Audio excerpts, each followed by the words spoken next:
का मतलब होता है लड़ना, काम से लड़ना, बात से लड़ना, विचारों से लड़ना।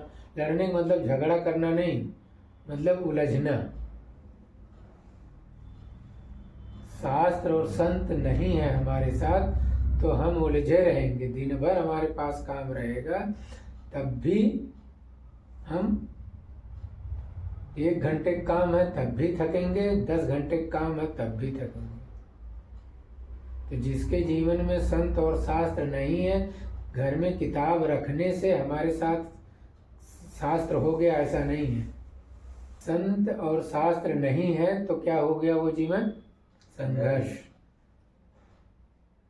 डार्विन का नाम सुना होगा। तो उन्होंने कहा था कि स्ट्रगल फॉर एग्जिस्टेंस लाइफ।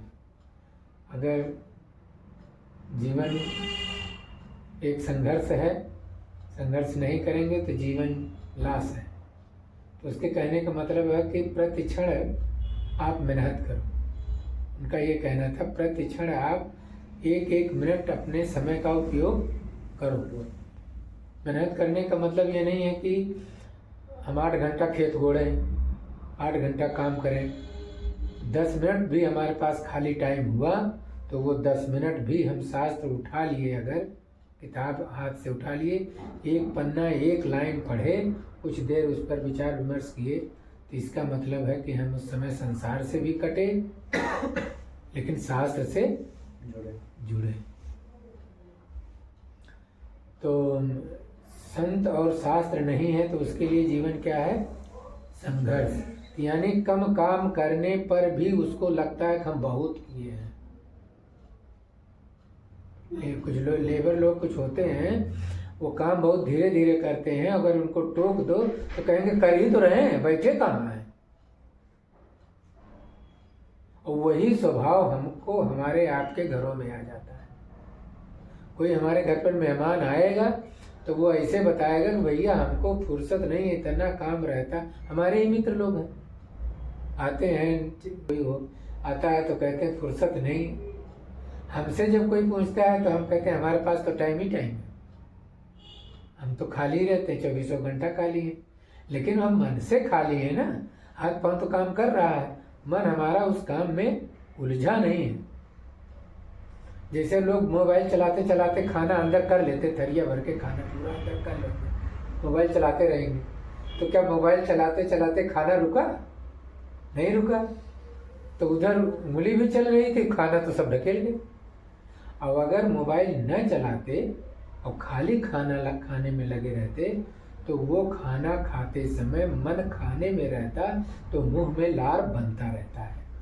तो भोजन के साथ पाचक रस, लार वाला रस साथ में चला जाता है। जब तक भोजन लार में साना नहीं जाता है तब तक भोजन अंदर नहीं जाता ही नहीं है। सत्तू खा के देखो, सूखा सत्तू या पंजीरी आटा खा, मुंह में डालोगे सूखा, वो तब तक यही मुंह में चलाओगे जब तक वो अंदर, जब तक गीला ना हो जाए तब तक अंदर नहीं जाएगा।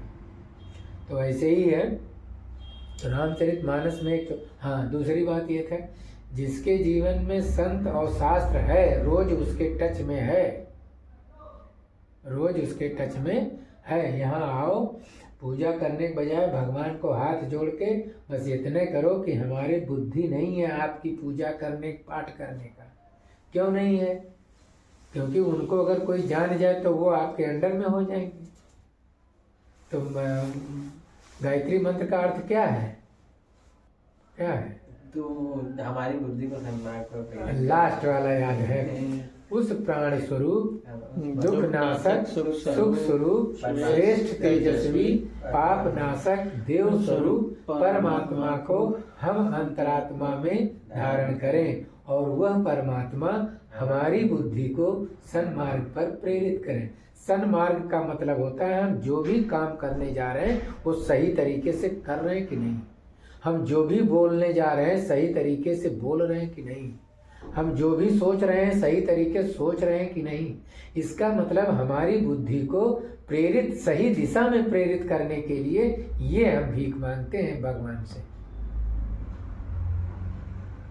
संत और शास्त्र हमारे जिंदगी में नहीं है, नहीं है, तो इसका मतलब है हम सही सोच नहीं सकते। सही सोचेंगे लेकिन वो हम अपने लिए सोचेंगे।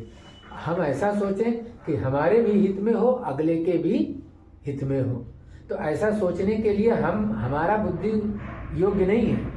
ऐसा सोचने के लिए हमें गायत्री मंत्र का सहारा लेना पड़ेगा, यानी भगवान से कहना पड़ेगा, प्रभु हमको आप अपनी वाली बुद्धि दीजिए। हनुमान चालीसा में है नहीं कि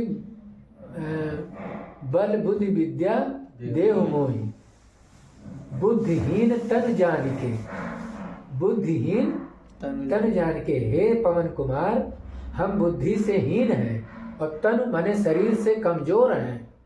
बुद्धिहीन तनहीन, शरीर से कमजोर हैं और बुद्धि से हीन हैं। हे पवन कुमार बल बुद्धि विद्या, आप अपना वाला बल हमको दो और अपनी वाली बुद्धि हमको दो और हमारे अंदर का कलेश और विकार ले जाओ। ये प्रार्थना है हनुमान चालीसा के पहले 2 दोहे में। लेकिन ये बात हम लोग नहीं पढ़ते, हम तो हनुमान चालीसा पढ़ डाले, काम खत्म हुआ। बात यहाँ ये आती है कि हे पवन कुमार हम बुद्धि से और शरीर से हीन हैं, हमको आप अपना वाला बुद्धि अपना वाला बल हमको दीजिए और हमारे अंदर पंच कलेश और खट विकार हैं, ये हमारा ले जाइए। इसके जीवन में संत और शास्त्र है, उसकी जिंदगी खेल है बस। खिलाड़ी देखे हो, चाहे फुटबॉल खिलाड़ी हो चाहे क्रिकेट खिलाड़ी हो, खेलने के वक्त वो पूरा जी जान लगाते हैं, किस लिए? कि हमारी टीम क्या, मतलब अगली टीम जीतने की पूरी कोशिश कर रही है, ये वाली टीम सिलेंडर की है क्या? नहीं, ये भी पूरा जोर लगा रही है। तो क्या दोनों जीतेंगे कि दोनों में से एक जीतेगा? एक जीतेगा। और दोनों को पता है कि दोनों में से एक को हारना है और दोनों को पता है दोनों में से एक को जीतना है। तो जीत भी एक के गले में और हार भी एक के गले में। इसका मतलब हार जीत दोनों एक साथ आएगी कि बारी बारी से आएगी? जिस समय ये आएगी जीत, उसी समय हार भी आएगी। हार के साथ चली जाएगी और जीत के साथ चली जाएगी। तो हार जीत जो परिणाम था ये दोनों तरफ चली गई, एक को जिताई एक को हराई। लेकिन जो जीते हारे हैं ये दोनों पट दे हाथ मिला लेते हैं। देखा कि नहीं ऐसा? जीतने वाली टीम खुद से आगे बढ़ के जाती है, हारने वाली टीम के साथ हाथ मिलाती है। क्यों? ये खेल था, हम लोग जिंदगी से नहीं हारे हैं। नहीं बात समझ में? तो हमसे काम गड़बड़ हो सकता है, हमसे काम कम हो सकता है, हम गलत सोच सकते हैं, हम गलत विचार कर सकते हैं, लेकिन जिंदगी से हम गलत नहीं हैं, जिंदगी से हम असफल नहीं हैं। तो ऐसे लोगों की जिंदगी क्या हो जाती है? खेल, यानी जिंदगी में हार नहीं मानने का। सब काम में हार गड़बड़ी हो गई। अब जैसे मान लो चलते चलते हम फिसल गए, गिर गए, घुटना टूट गया, तो हम थोड़ा टूटे हैं। क्या टूटा है? हमारे शरीर का घुटना टूटा है, हम नहीं टूटे हैं। ये जो हमारा मनोबल है कि हम नहीं टूटे हैं, ये जल्दी इसको ठीक कर देगा। नहीं समझे? ये हम नहीं टूटे हैं, हमारा घुटना टूटा है, तो ये 15 दिन में ठीक होना है, तो ये 1 हफ्ते में ठीक हो